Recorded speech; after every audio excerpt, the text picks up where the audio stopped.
Estela, tudo bem? Pessoal em casa, tudo bem? Eu estou aqui de novo no Empresários Pro e a gente vai conversar hoje com a Estela Monteiro, que é uma mulher especialista em franquias, formatação, licenciamento e vai poder contribuir muito com a gente hoje. Estela, gratidão por você estar aqui. Obrigada, Tá? Luiz. É um prazer estar aqui hoje com você. O prazer vai ser todo meu para a gente conversar. É um papo bem legal. A Estela tem muita experiência nesse ramo que a gente vai falar hoje. Ela vai contar um pouquinho melhor dela também. Mas o que a gente pode esperar aqui hoje é bastante conteúdo para você que pensa, de alguma maneira, franquear seu negócio, ou até mesmo trabalhar com algum tipo de franquia, né, selecionar. Então vai dar algumas dicas bem bacanas nesse segmento e a gente vai continuar também aprofundando o conhecimento sobre empresários. Vamos lá. Estela, foi interessante, né? Como a gente se conheceu foi um jeito inusitado, porque você foi a apresentação da Bruna, que trabalha comigo, Sim. e ela falou, não, tem uma pessoa que você precisa conhecer, que não sei o que eu acho que ela tem tudo a ver aqui com a nossa mentalidade, você precisa conhecer. E a gente teve uma sinergia muito grande, né? A gente marcou uma reunião, né? E teve uma sinergia muito grande, e eu queria que você falasse um pouco do seu negócio, porque ele é bem diferente, eu acho, né, em relação ao que tem muito no mercado. Então conta um pouquinho dessa trajetória pra gente. Bom, Luiz, eu cresci no mundo das franquias, né? Minha carreira toda foi dentro de franqueadoras. E a partir do momento que eu comecei a empreender, foi na linha da consultoria. Eu queria levar essa mentalidade de profissionalização do auto corporativo para o pequeno empresário, para a pequena empresária. Então foi assim que nasceu a minha empresa de consultoria em gestão empresarial. E aí, ao longo dos anos, à medida que a empresa foi crescendo, foi se desenvolvendo, hoje a nossa expertise é a seguinte: nós temos um grupo de consultoras cuja expertise somada atende a todas as necessidades do teu negócio. A ideia, geralmente, consultoria se presta um a um, né? É um consultor, é uma consultora, isso é o mais tradicional do negócio, ou grandes times, grandes empresas que têm valores exorbitantes e atendem só os grandes. A nossa ideia está no caminho intermediário, poder apoiar tanto o micro quanto as empresas em desenvolvimento e que já estão lá em patamares mais significativos. Então, a expertise do meu time atende a todas as demandas de um negócio. Nós temos jurídico, nossa especialidade hoje é mapeamento, revisão de processos, implantação de gestão por indicadores, que é o que de fato ajuda o empresário ou a empresária a darem aquele próximo passo na profissionalização. Temos consultoras específicas para nichos como gastronomia, beleza, franquias, que é o meu caso. Então, hoje a ideia do negócio é poder prestar um atendimento completo para a empresa para que ela possa se profissionalizar e dar o próximo passo. Legal. E como é que você caiu nesse segmento de consultoria? Como é que você começou a empreender? Cara, eu comecei a empreender porque eu já estava cansada do corporativo. Até a gente conversando aqui antes, né, falando de exemplos pessoais, eu já não aguentava mais o corporativo como colaboradora. E eu via que, como colaboradora direta no corporativo, eu não conseguiria utilizar tudo que eu tinha aprendido, tudo que eu tinha para oferecer. Porque no corporativo você está dentro de um único setor, e a minha visão é expansiva, a minha visão é de planejamento estratégico e visão macro. Então, como consultora, eu conseguiria de fato atingir os resultados que eu queria atingir nos negócios com os quais eu estava trabalhando. Então, esse foi o game changer, foi literalmente conseguir explorar 100% do meu potencial. E, a priori, a empresa nasceu para atender as pequenas empreendedoras. Então, a marca nasceu alguns meses antes da pandemia, e quando a pandemia veio mesmo, a gente olhou para aquilo e falou, puta, eu quero levar essa assessoria para as empreendedoras que estão vivendo esse momento e vão fechar, né? Sim. Quantos não fecharam? Então, a gente veio com essa pegada de acessibilizar, né? Acessibilizar aquilo que Gostei dessa palavra. o corporativo de alto valor agregado tem, que o pequeno não tem ainda. A gente tem que levar. Então, a mesma qualidade, a mesma metodologia que o grande tem, eu queria levar para uma linguagem mais simples e efetivamente, sabe, aplicável à realidade do micro. A ideia foi essa. Foi interessante você falar isso, porque a gente teve essa sinergia e um dos motivos foi justamente esse modo de pensar, porque as minhas empresas eu comecei nesse mesmo raciocínio, eu comecei com consultoria também, e era justamente isso que eu via. Eu falei, meu, assim, dá pro cara fazer e ser mais do que ele é, mas ele sozinho eu sei que vai ter uma dificuldade muito grande, porque ele não é, a maioria a gente sabe da realidade brasileira, as pessoas não vêm do corporativo, né? O pequeno empresário, o micro, ele vem por necessidade muitas vezes. Ele teve ali, trabalhou em alguma empresa e tal, mas ele não era do mundo corporativo. Às vezes ele era do administrativo, mas não do corporativo. E aí você vê, a gente estava falando até, né, desse gap enorme que existe entre as microempresas, o microempresário médio, né, padrão, versus o que as empresas grandes têm de conhecimento. E aí a gente veio para, gostei da palavra, acessibilizar tudo isso, né? Então a gente tem essa sinergia muito grande. Uma coisa que eu gosto bastante, né, que eu percebo no seu trabalho, é essa questão dessa seriedade em traduzir esse mundo corporativo, esse conhecimento todo de negócios, para uma linguagem mais acessível, sobretudo bem departamentado, né? Você tem ali, como você falou, jurídico, tem de franquias, etc, tal, tal. E você, no seu negócio, tem alguma ênfase, por exemplo, para ajudar algum perfil de empresário ou empresária, alguma coisa assim? Cara, a gente atende muito mulheres, né? O nosso time é todo formado por mulheres, então a gente tem essa pegada de ter aí uma equipe totalmente feminina para poder trabalhar. Eu acho que isso é Legal. interessante porque fala a língua da empresária, fala a língua da empreendedora, né? É muito difícil para a gente conseguir falar a mesma É o língua. nome do negócio até, né? Enriquece mulher, né? A Ah, ideia veio justamente daí. Mas eu acho que o outro ponto também é justamente a expertise em conjunto. Nunca prestamos uma consultoria sozinhas, né? Não vai uma consultora para aquela empresa, não, sempre vai um time. Isso é um ponto bem interessante também, porque a gente garante resultado. legal, legal. E qual momento que você percebeu na sua trajetória que você já não estava mais... que a gente começa a empreender, a gente tem muitas ambições, mas a gente vai ver na realidade que é um pouquinho mais sinuosa das coisas. Mas, em um certo momento, as coisas começam a fluir, você começa a ter cliente, você começa a ajustar o seu modelo de negócios. Isso, às vezes, não é uma semana nem duas que você descobre, tem um certo tempo, né? Quando que você percebeu que você não estava mais, assim, empreendendo, brincando, digamos assim, você estava realmente no jogo sério ali?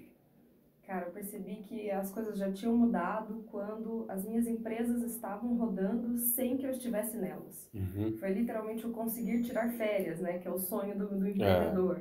É eu conseguir ter o negócio girando dinheiro enquanto você não está nele, né? Uhum. Ter pessoas já formadas, equipes formadas, autônomas, Uhum. independentes.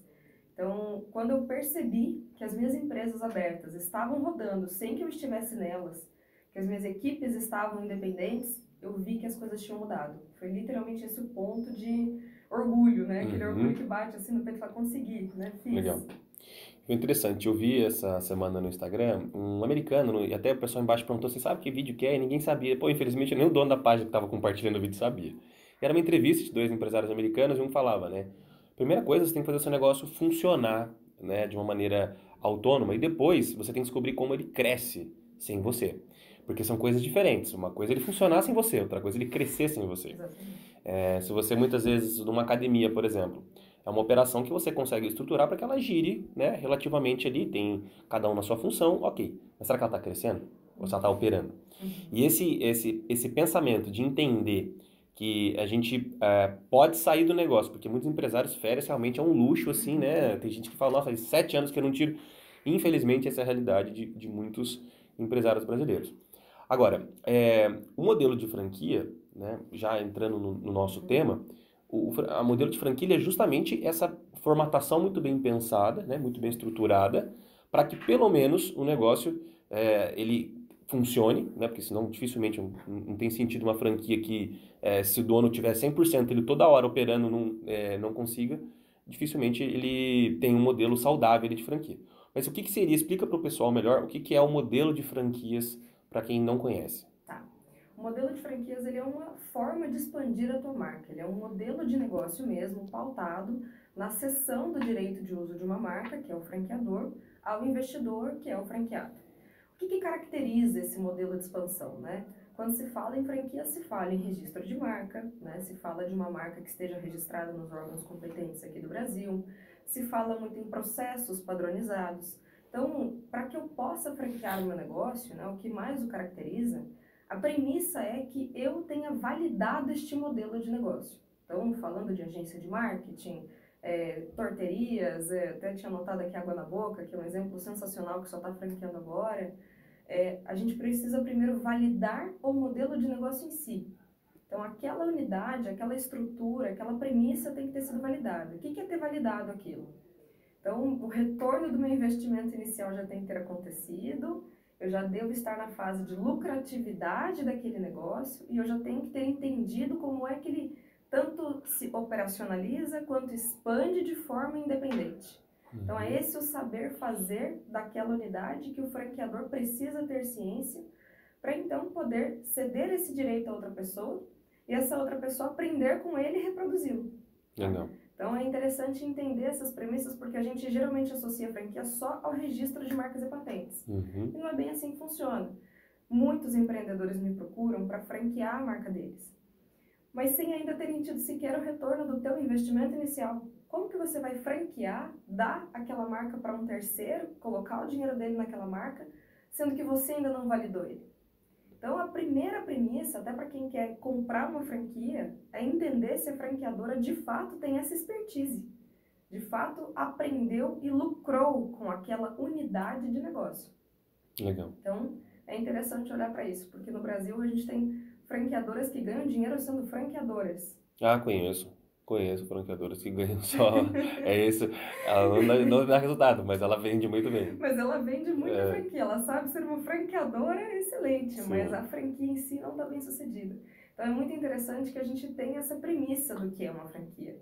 Um modelo de negócio validado, bem sucedido, com um cedente do direito de uso daquela marca que saiba te passar este saber fazer, o tal do chamado know-how, com qualidade e te ajude nesse meio de caminho. Legal. Se você de alguma maneira acredita que franquia não tem a ver com o seu negócio, que você não tem interesse em franquia, uma coisa eu adianto para você, é extremamente importante você compreender que o modelo das franqueadoras bem estruturadas, bem formalizadas, ela serve para qualquer negócio, porque ela parte dos pressupostos que a Estela comentou. Ela parte do pressuposto que você tem uma fase para isso acontecer, não é começou ontem, já quero franquear. Você tem o seu negócio tem que ser saudável, você tem que ter tido retorno sobre o seu negócio.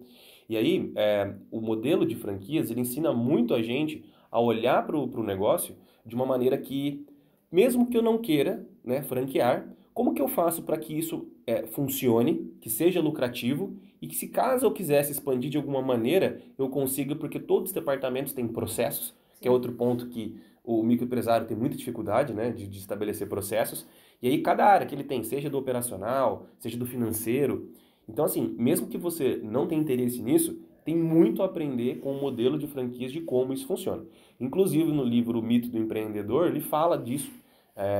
Ele cita várias vezes o McDonald's e ele fala da questão dessa mentalidade de mesmo que você não queira ter uma franquia, você precisa para o seu negócio ser saudável ter essa mentalidade de franquear o seu negócio para você mesmo. Então eu gosto bastante dessa analogia. Legal. Então, você comentou do registro de marca também, que é outro ponto que muito empresário que desconhece esse termo, né, que seria registro.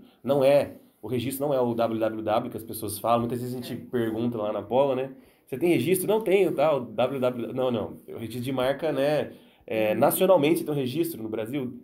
Você nunca ouviu falar. Então, assim, é um cuidado que tem que ter, né? O registro é no INPE, né? Instituto Nacional de Marcas e Patentes. Isso. Funciona para todo tipo de negócio, franquear? Cara, pode funcionar. Isso depende da maneira como você o caracteriza. Então, vou trazer um exemplo prático para você. O mercadinho de esquina. Olha que dificuldade que é você franquear um mercadinho de esquina. Mas olha o que o Supermercados Dia fez. Ele se transformou no mercadinho de esquina. Difícil você ver o Dia em regiões absolutamente... quase inóspitas ali, né? O negócio... brota ali, né? E foi a primeira rede de supermercados do Brasil no formato franquia. Não, legal, não Eles sabia. são os primeiros no formato franquia do nosso país. Eles literalmente conseguiram franquear o mercadinho de esquina, que é algo que qualquer um pode copiar, fazer. O que tem de característica ali que de fato seja...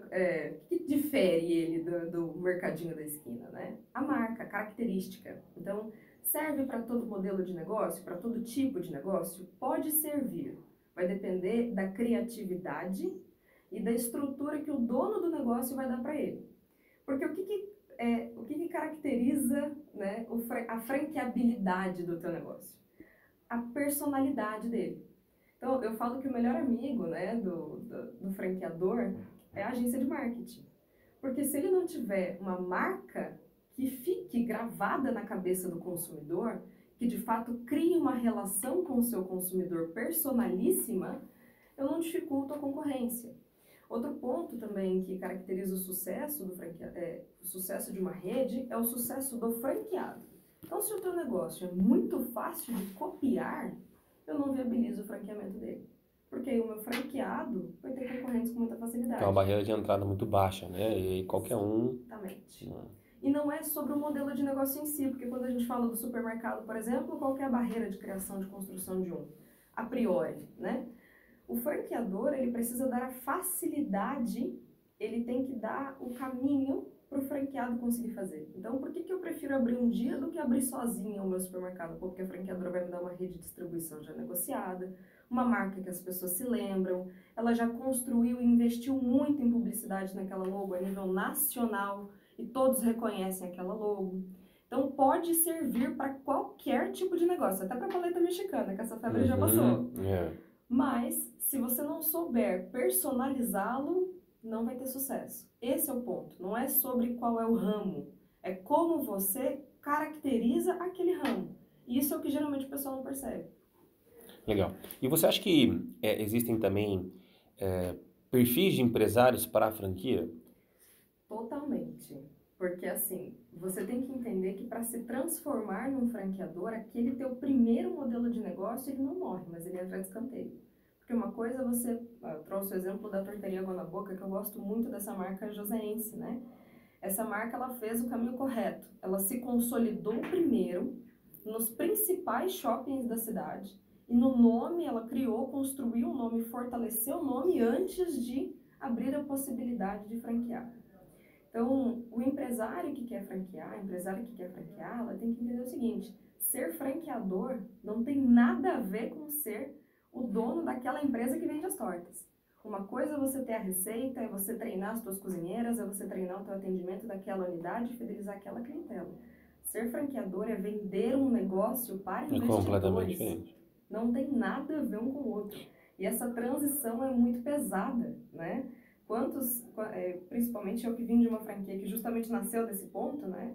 Vistorias veiculares. Os donos eram peritos veiculares. Eles não eram nem empresários. Quem dera.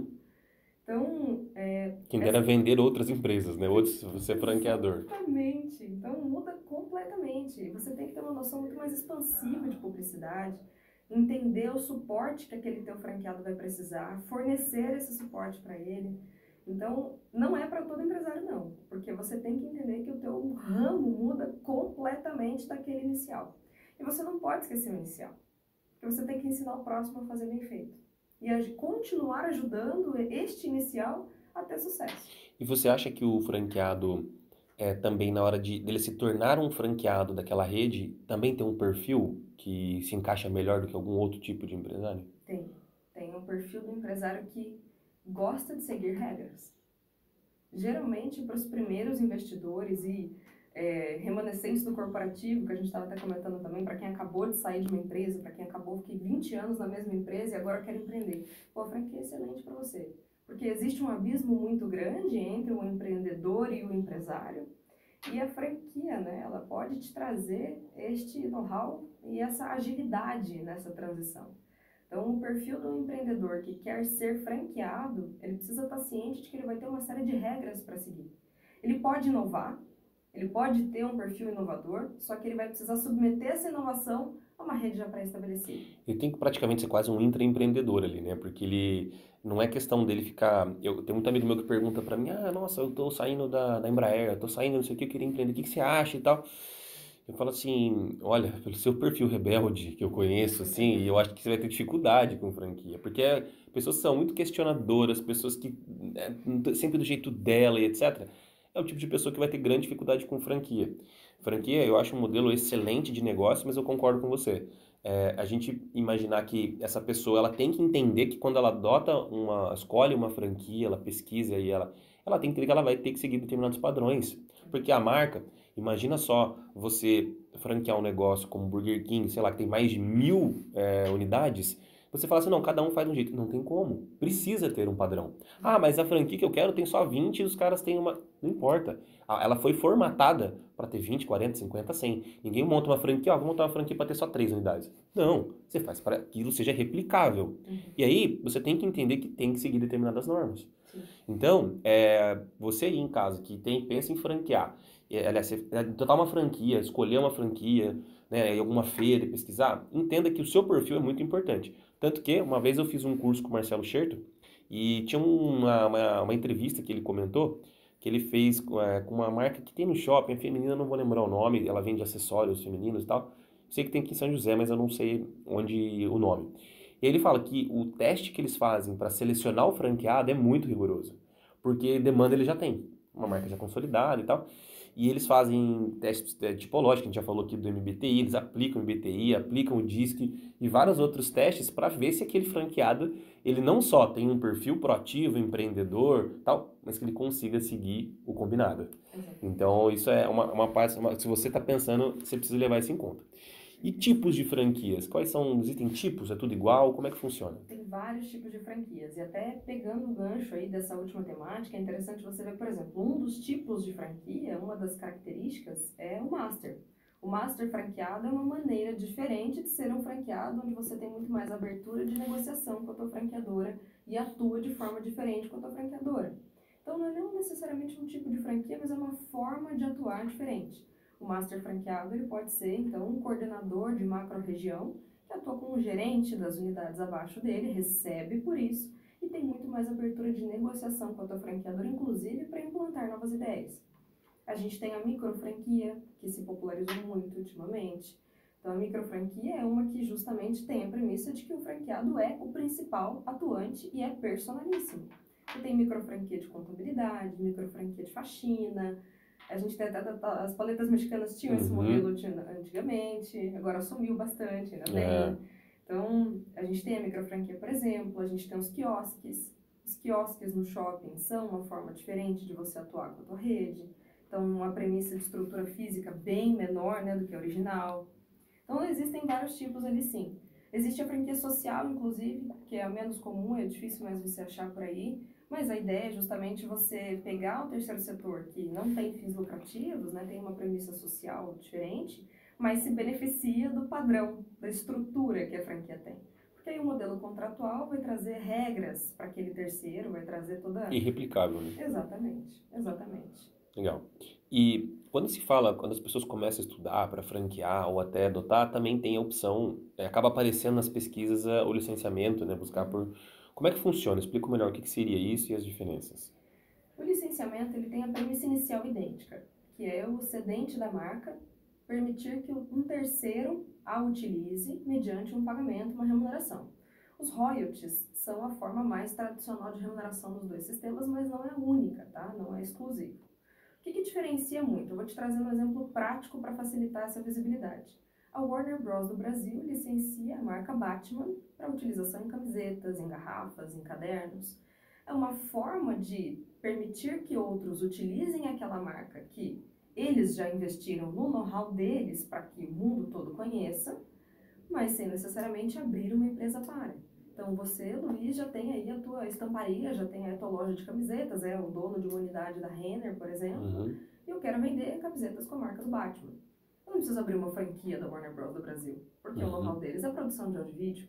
Então, é aí que o licenciamento se encaixa. Os colégios Objetivo e Poliedro, por exemplo, se utilizam dela. Eu, numa escola que eu já tenho, numa cidade do interior, do estado, que já está lá há 10, 15 anos, eu não vou me tornar uma franquia do Objetivo. Eu posso licenciar o uso da marca, comprando os materiais, recebendo um treinamento das apostilas e utilizando a logo no meu prédio. O que é interessante de entender? A diferença principal entre os dois está na forma de expandir. No que é que aquele teu produto demanda para expandir.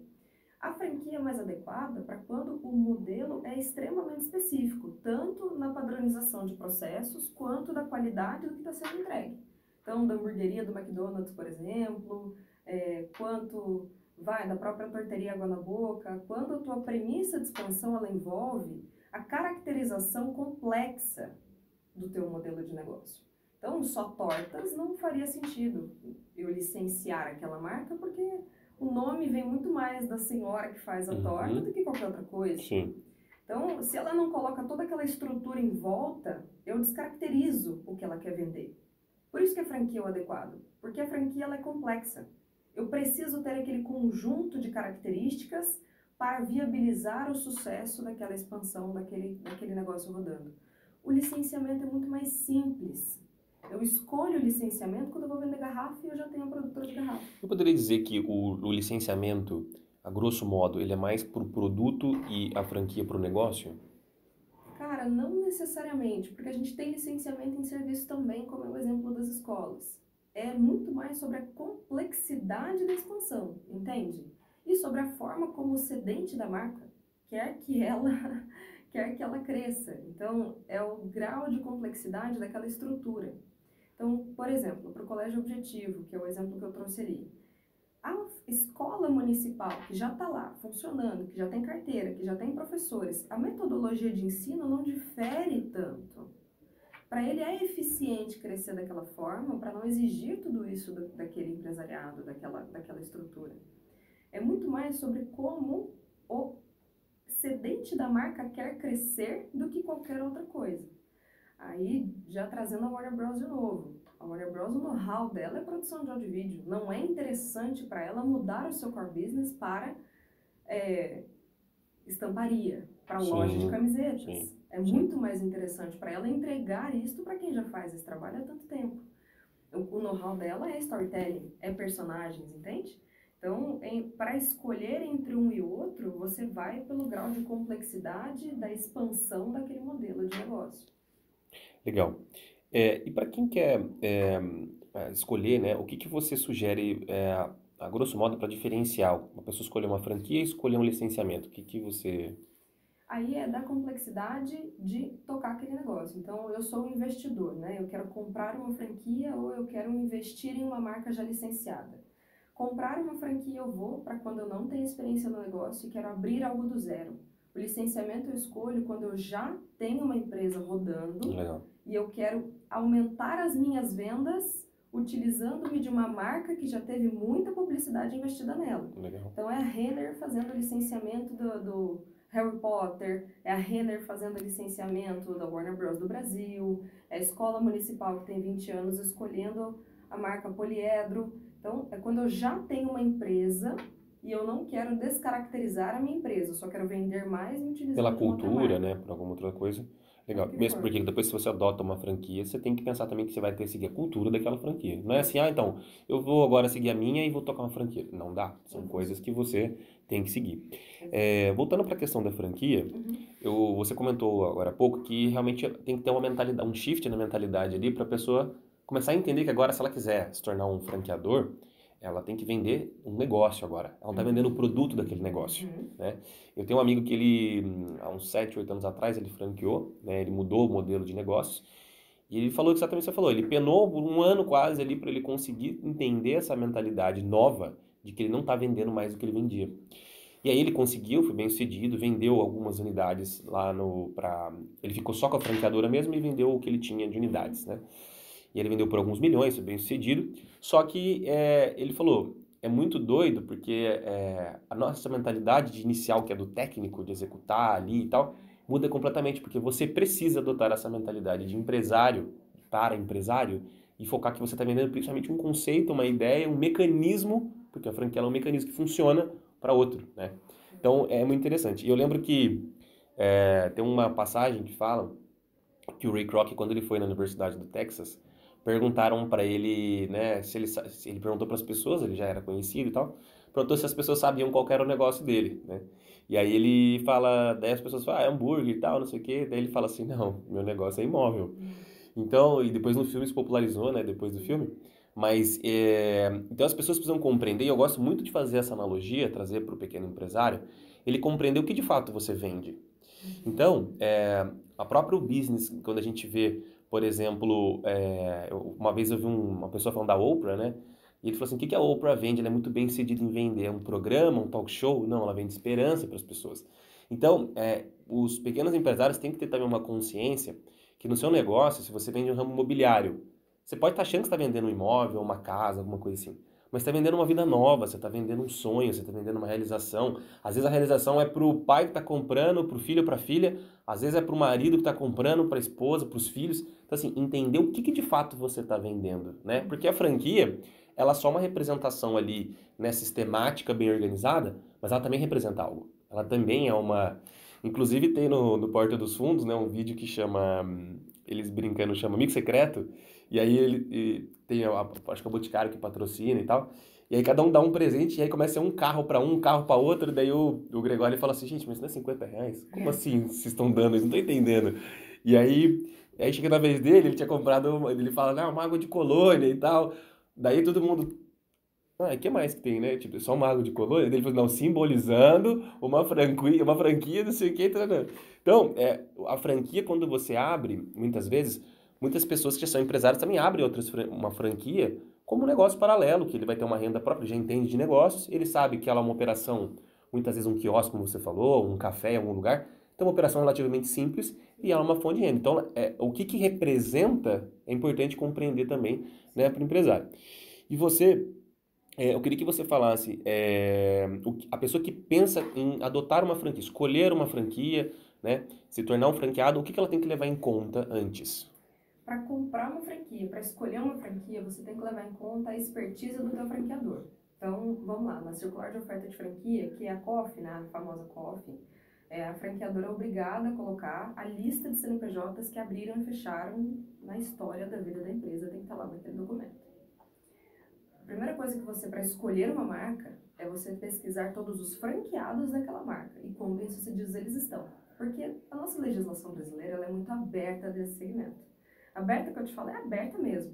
Foi muita coincidência você ter feito esse convite agora, porque eu estou justamente nessa fase nas nossas redes. Então, a gente publicou ontem no nosso blog sobre franquia, gravei um vídeo com a nossa advogada, justamente a gente falando sobre a legislação brasileira das franquias. Então, a nossa legislação ela é bem aberta, mas ela pressupõe a experiência do franqueador, na letra da lei. A gente está publicando, inclusive, um vídeo de 1 hora falando sobre esse assunto, foi muita coincidência mesmo. Então, para escolher uma franquia, escolha aquela que comprovou a tua experiência. Como que você comprova a experiência daquela franqueadora? Pelo sucesso dos franqueados. Porque no Brasil a gente tem muita franqueadora que sabe vender franquia, mas o negócio que ela vende não é tão lucrativo assim. Isso que você falou é interessante de olhar a lista de CNPJs baixados, né? Porque você pode falar muito bem que, nossa, abri 500 unidades, mas quantas sobreviveram? São 100 sobreviveram. Então, peraí, então 400 faliram? O que aconteceu? Cara, eu atuei numa marca por 1 ano, mais ou menos, e demorou uns 60, 90 dias para eu perceber que aquilo ali não era uma franqueadora, era estelionato. Caramba. Justamente pelo número de CNPJs fechados. Então, eles fraudavam o documento para os interessados novos. Não estava lá. Por isso que demorou tanto para eu perceber, porque eu tive que entrar em toda a documentação, entrar em toda a estrutura da empresa para ver que não eram 50 de 300 que tinham fechado, 20 de 300 que tinham fechado, eram 500 fechados, caramba, de 20 abertos. Porque não era uma franqueadora de verdade, não dava estrutura, não dava suporte. Então você realmente precisa pesquisar. Então não confie só na COF. Vai no franqueado ativo, conversa com o franqueado ativo, pesquisa os números direto com a fonte. E abre o jogo com o franqueado. Porque rola muito, os franqueados trocam muita ideia, né? Assim, tem grupos, tem um monte de coisa, tem encontros, e assim, e tem uma rede de quase uma rádio peão ali de franqueados, né? Essa palavra. Eu conheço também esse mundo e assim... então, por isso que você falou, é legal você conversar, porque às vezes você sabe de coisas que não tá escrito no edital, não tá no site, não tá em lugar nenhum, e aí você consegue ter uma compreensão. Nossa, mas fechou? Eu não sabia. Então, porque aconteceu isso. Tem várias fofocas de bastidores, você fala, peraí, então... Porque nada melhor do que você conversar. Se você vai estudar numa universidade, se você vai cursar alguma outra coisa, você vai perguntar, é bom, não é? É legal? Você gostou? Mesma coisa. Então, não vá só por quem tá te vendendo, né? E sim por quem já comprou. Nunca vá por quem tá te vendendo, até mesmo porque na hora de vender, vou falar do suporte, que é uma coisa que acontece em todas as redes. Eu tive um cliente lá em Curitiba que foi a mesma coisa. Foi muito engraçado que ele só me contratou por causa dessa frase. Porque a hora de vender, a franqueadora fala que vai te dar um suporte de mundos e fundos. Eu tenho uma agência, eu tenho um escritório de advocacia, eu tenho isso, eu tenho aquilo. Na prática do dia a dia, teu suporte é um atendente. É um auxiliar de escritório que recebe todas as suas demandas, filtra, manda, e daqui 60 dias eu te retorno. Então você tem que tomar muito cuidado com o que de fato vai ser a tua prestação de serviço no dia a dia, tá? Isso para quem quer comprar uma franquia, para quem quer franquear outra história. Eu passei por uma experiência assim, uma vez ia fazer parte de um grupo digital de pessoas, e aí, conversando com a pessoa que era responsável, ela falou, que era do suporte, digamos assim, ela falou, não, tal, eu vou passar para nossa equipe de TI, não sei o que e tal. Aí eu comentei com um amigo meu que fazia parte, daí eu falei, e aí, tal, não sei o que, essa pessoa falou que ia ver com a equipe de TI, ela falou que TI, só tem ela lá e não sei o que, e mais outra pessoa. Então, assim, realmente tem todo esse charme em volta aí, essa ilusão Muitas vezes. O que você vê que as franquias de sucesso têm em comum? Olha, primeiro, tem a agência de marketing como melhor amiga. Então, as franquias de sucesso, em primeiro lugar, elas investem na publicidade da tua marca a nível nacional, visando fortalecimento daquela marca para consumidores finais, muito antes de buscar publicidade para venda de franquia. Então, quando você vai numa feira da ABF, por exemplo, né, que é a maior feira do segmento no Brasil hoje, na feira você vê muitas franquias se mostrando, vendendo para os interessados em comprar aquele negócio. Mas as franquias que mais têm sucesso colocaram muito dinheiro em publicidade naquela logo para os consumidores finais e a pulverizaram. Um outro ponto que todas elas têm em comum, né, aí você pode olhar em todas as grandes marcas, é o índice de retenção. Porque qual que é o ponto de franquear, né? Quando você quer franquear o teu negócio, você tem que entender que, bom, o primeiro desafio é fazer a mudança, a mentalidade, não só de empresário, mas para um novo modelo de negócio. Mas o desafio continua. Porque, imagine, eu vendi a franquia, esse franqueado, ele tá bem sucedido, ele aprendeu comigo. Ele agora sabe fazer, ele teve o retorno do investimento inicial dele legal, ele está lucrando. Como é que eu sustento ele como meu franqueado, agora que ele já aprendeu a fazer? O que impede ele de virar meu concorrente? Porque a nossa lei não impede ninguém, né? A nossa lei bota 2, 3 laranjas ali e acabou. Então, o que impede ele de virar meu concorrente depois que ele aprendeu? O maior desafio de uma franqueadora é sustentar a sua rede franqueada. É continuar sendo interessante, vantajosa para o seu franqueado. Esse é o maior desafio de todos. Ela continua prestando um suporte, um serviço que de fato prenda ele ali. E aí é onde o primeiro ponto se destaca muito.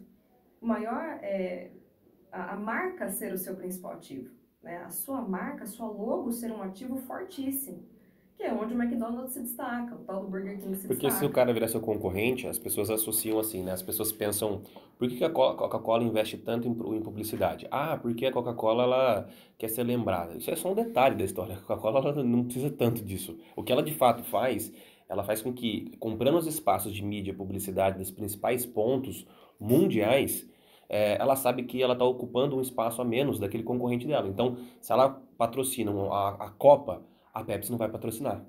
Então, ela está ocupando um espaço e é uma questão estratégica ali para ela.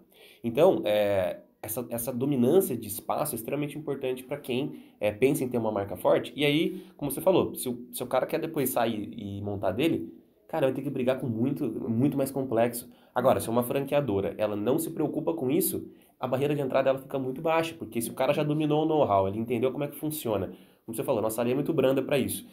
Simplesmente ele vai, e se ele tiver ainda bala para conseguir colocar em publicidade, é capaz em 2, 3 anos ele ainda ser maior do que aquela outra lá. Com certeza. Entendeu? Com Então, certeza. realmente, eu acho que a barreira de entrada, né, umas coisas que... Imagina um cara que é do McDonald's ou Burger King. Ah, vou montar agora uma rede aqui.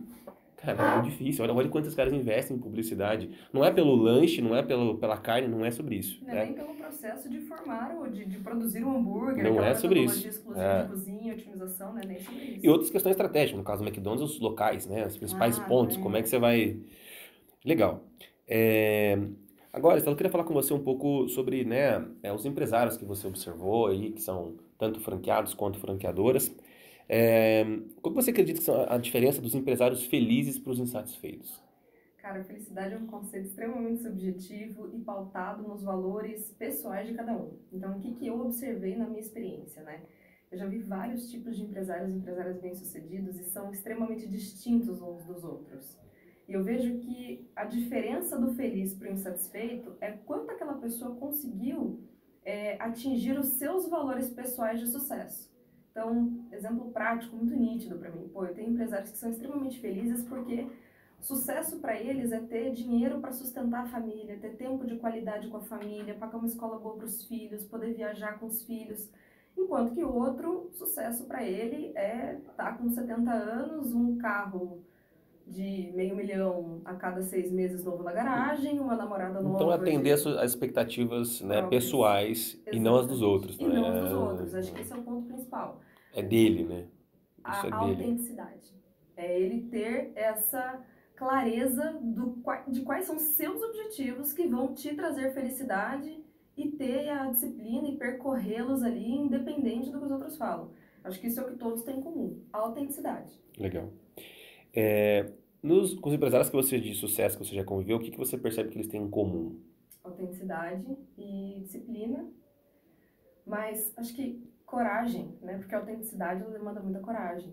Então, é coragem e força para assumir a responsabilidade sobre todos os teus erros, porque só cresce quem errou muito. Então, o que diferencia mesmo o sucesso do insucesso é a força de levantar e a estrutura que ele tem para assumir a responsabilidade e dar a volta por cima de todos os erros que ele cometeu. Porque de 100% deles e delas, eu vejo que a cada 10 acertos é 20 erros. Então, Uhum. é a estrutura que você tem para poder sustentar esses erros e dar a volta por cima de qualquer forma. Legal. Você usou uma palavra aí que constantemente ela aparece assim, a gente nem conversa sobre isso antes, mas a palavra disciplina ela aparece com frequência. E tem a ver com a próxima pergunta, que é o quanto você acha que a disciplina afeta a vida de um empresário no dia a dia? 100%. E ela também é muito relativa aos seus valores pessoais. Então, não vou generalizar que disciplina é acordar 5 horas da manhã e fazer 2 horas de exercício Uhum. antes de trabalhar. Não. A disciplina de se manter, né, fiel aos teus objetivos. A disciplina de ter esse foco de onde você quer chegar e o que você quer fazer. Isso é disciplina. E ela afeta em 1000% o sucesso de todos os envolvidos e todos os empresários de sucesso ou não. Legal. E aí você me lembra uma palavra quando você fala isso, enfiar os seus objetivos, né, no longo prazo, que é uma palavra chamada expectância.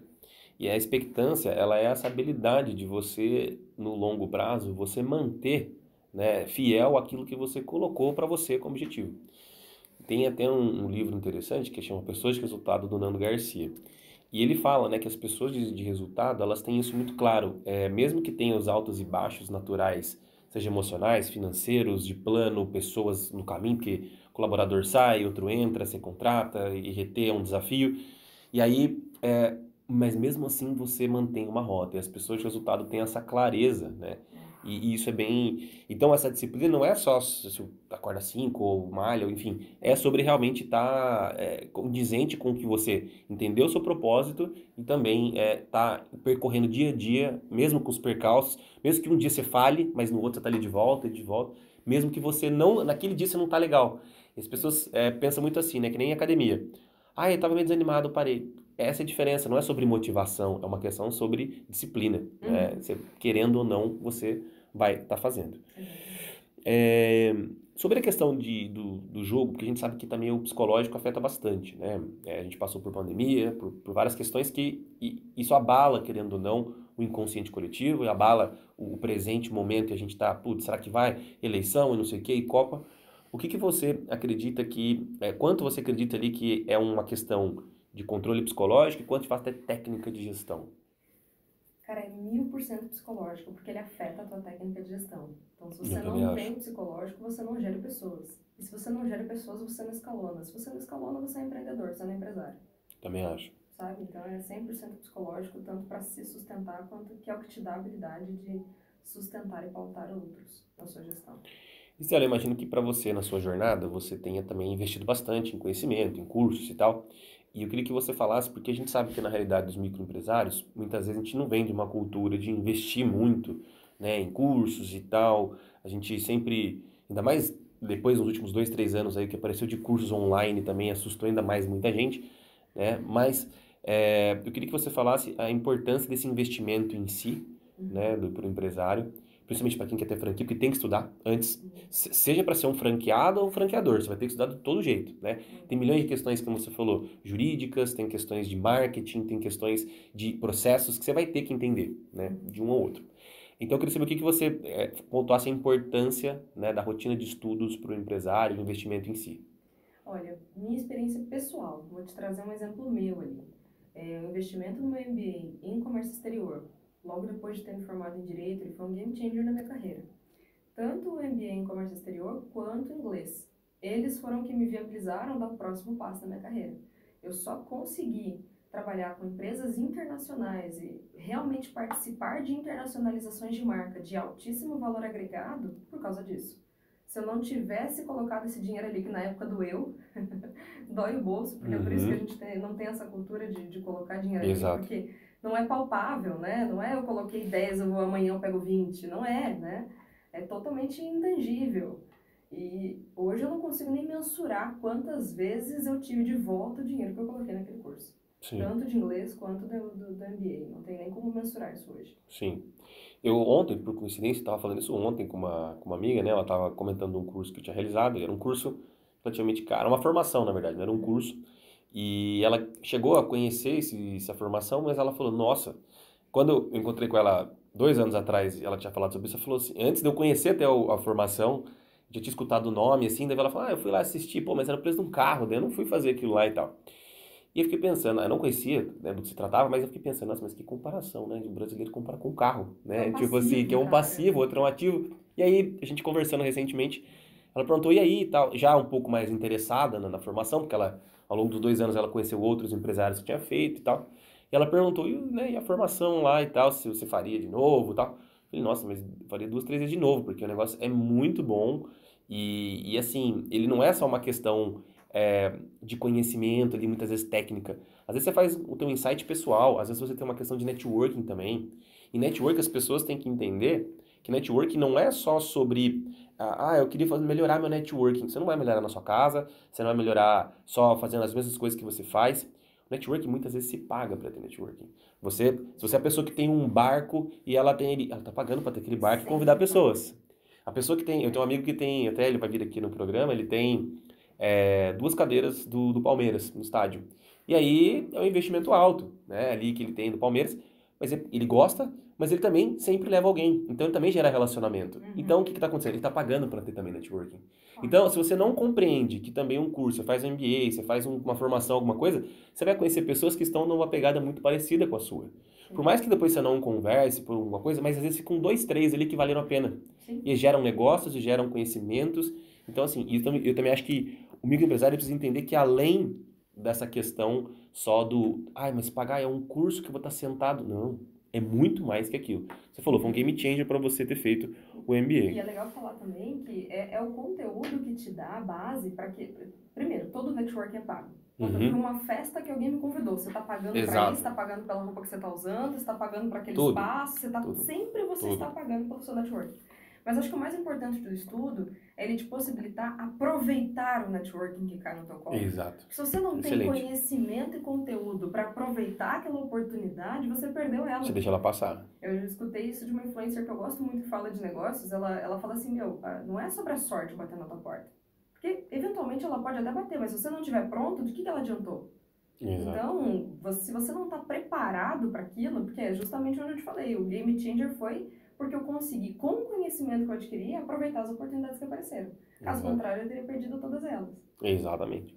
Tem a frase, né, que a oportunidade ela bate a porta, mas ela não gira a maçaneta.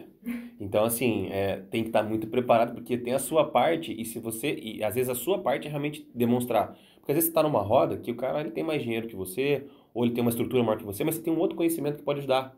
Você pode ter um relacionamento, você pode ter até uma questão emocional que a pessoa pode ver, putz, é um cara maduro emocionalmente, legal, trocar uma ideia com ele e tal. Então, às vezes, você tem outras coisas a oferecer que Uhum. cabe a você essa sua parte. Se você é vazio, se você não investe em nada, se você não lê nada, o que você tem para oferecer? Nada.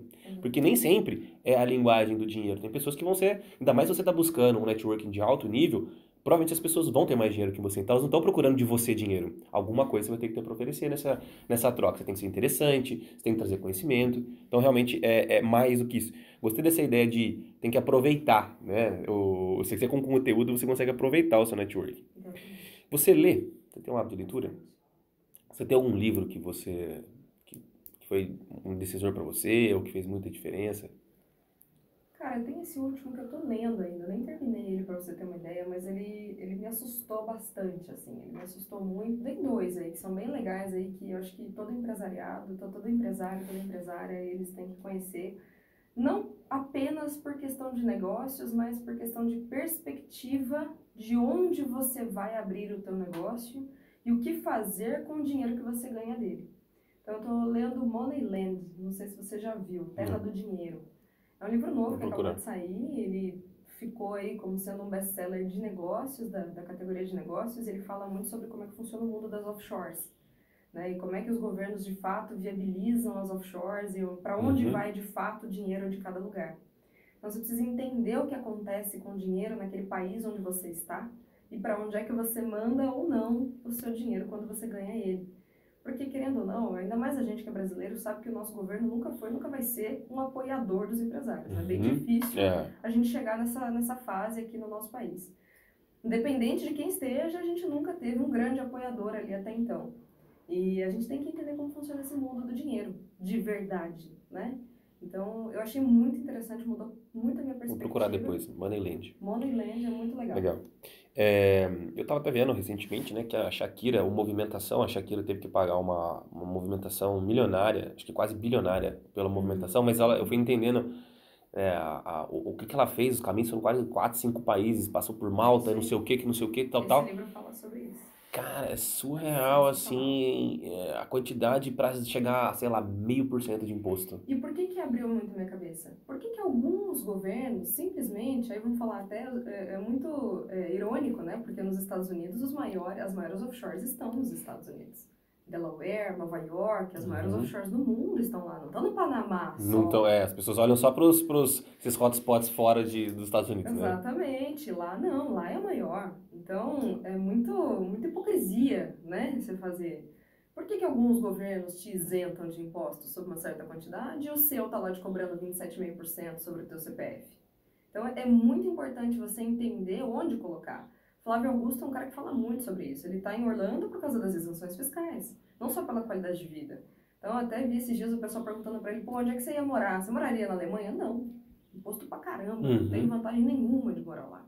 Então, você tem que entender como é que funciona. O empresário ele precisa aprender a expandir o conceito de estudo.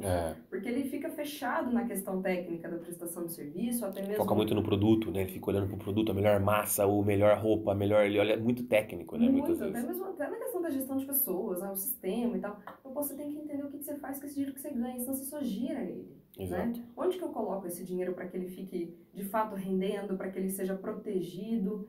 Então, eu achei incrível entrar nesse mundo porque abriu bem a cabeça. Eu gosto de, quando eu dou para essas consultorias e as mentorias financeiras, eu gosto de falar que são 5 etapas que a gente tem básicas para controlar as finanças de um negócio. A primeira delas é separar a pessoa física da jurídica. Então, isso é imprescindível. Não adianta você querer falar, não, mas eu tenho controle, eu separo. Não, precisa estar 100% separado, contas distintas, né? Separar as entidades. Depois... Exato, exatamente. Gente, pelo amor de Deus. Exato, muito médico aí, amigo meu, vai falar, não, eu não tô abrindo empresa. Cara, você tá pagando na pessoa física, é muito dinheiro que você deixando na mesa. Cara, 27,5 para 8, a diferença é muito grande. E a segunda é ter os registros financeiros, você vai ter que contabilizar. Não adianta avançar qualquer coisa se você não contabiliza. Depois, né, sobre a questão de você analisar isso que você fez. E aí muitas etapas, a maioria das empresas param aqui. Porque não foi ensinado para essas empresas a fazer essa leitura disso. E aí as pessoas só registram. Eu falo muito que o que não se mede não evolui. Se você não está medindo aquele resultado, não adianta nada registrar e não ler. Se você não analisa, você não sabe se cresceu ou não, se evoluiu ou não. Né? O que não se mede não evolui. Exato. E quando você faz o registro, tem muita empresa que exime em registrar. 20 anos registrando, mas não sabe fazer uma análise de nada, não tem um indicador. Então você vai precisar chegar nessa etapa. Depois que você olhou os indicadores, você vai ter que tomar um direcionamento para isso. E aí entra o direcionamento estratégico.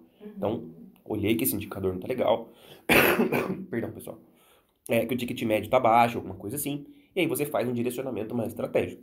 E por fim, tem as reservas estratégicas. Quando você fez tudo isso, vai começar a sobrar dinheiro, tendencialmente. E aí você começa a entender. E quando você chega nesse estágio aqui, precisa compreender que esse jogo do dinheiro, como você está falando, ele tem toda uma linguagem própria. Né? Ele tem uma linguagem própria. Os empresários que, no próprio livro do Pai Rico, Pai Pobre, ele fala, né? O Robert Kiyosaki, ele fala disso, que você precisa entender de impostos. Porque, querendo ou não, se você jogar um jogo basiquinho ali, que só pagar os seus impostos, você vai estar deixando muito dinheiro na mesa. E existem mecanismos legais para que isso aconteça, que você pague menos impostos, né? Desde que você tenha um acompanhamento, tenha um estudo. Então, realmente, é uma coisa extremamente importante. Esse é outro livro que muda a vida, né? Esse livro é muito bom. É obrigatório, né? Eu também acho. Obrigatório. Tem que ter. Ele mudou minha cabeça completamente, né? Eu sair também. do caminho dos ratos e parar de tirar dinheiro, pelo amor de Deus. Acumula e faz alguma coisa de fato. Eu li na França esse livro, né? Porque eu li ele, eu lembro que eu ia, na verdade, comecei uma parte em áudio e terminei ele em livro. Eu ia pra academia na época, assim, escutando, eu falava, gente, eu lembro, como eu nunca com coisa tão simples, tá todo dia no meu dia a dia, eu não tinha pensado Eu nisso. fui criada pelo pai pobre, sabe? É, Eu fui caramba, criada meu pelo pai Deus. pobre, meu Caramba, Deus, eu o que tava tá cercado de acontecendo? vários pais pobres, entendeu? Então, assim, esse livro realmente é maravilhoso. Qual que foi o seu último grande aprendizado que você fala, putz, no mundo dos negócios aqui foi muito importante? Cara, a mentalidade do escalonamento, ela é essencial e envolve liderança de pessoas. Então não adianta nada processos perfeitos se você não sabe lidar com as pessoas que vão executá-los, se você não sabe colocar as pessoas certas nos lugares certos e sustentá-las ali. Então foi muito importante, eu acho que todo mundo precisa entender mais. Você falou do DISC, você falou das análises de perfil, você falou bastante sobre esse assunto já pelo que eu entendi. A gente tem esse diferencial na nossa consultoria também, a gente não trabalha com processos sem olhar as pessoas que os executam, a Exato. gente tem esse olhar, então isso foi muito importante. E o segundo foi sobre dinheiro. Se você não aprende a lidar com o dinheiro, você vira um escravo dele. Então não importa o sucesso que teu negócio tenha, se você não sabe lidar e multiplicar de forma mais inteligente o dinheiro que aquele negócio produz, você é só mais um escravo Você é dos só seus mais um. negócios. Exatamente.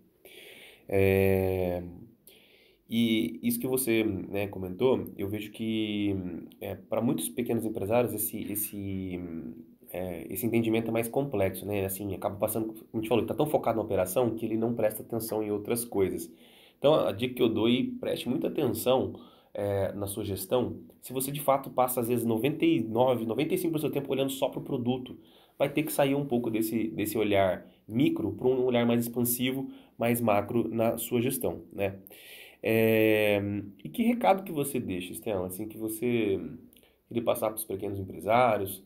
O que você acha que é importante? É importante estudar, mas quando você está no mundo dos negócios, o teu tempo é muito valioso.